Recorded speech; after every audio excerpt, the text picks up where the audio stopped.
Hello friends, I welcome you to my English grammar lesson. Today's topic is verbs.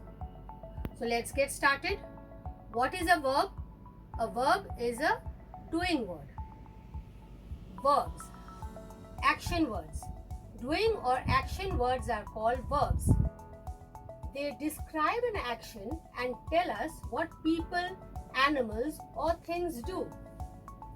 Example, eat, run, fly, twinkle, talk and so on. I go to school every day.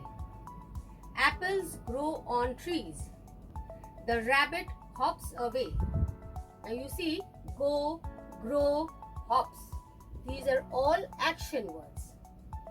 Am, is and are also verbs, but they do not show any action.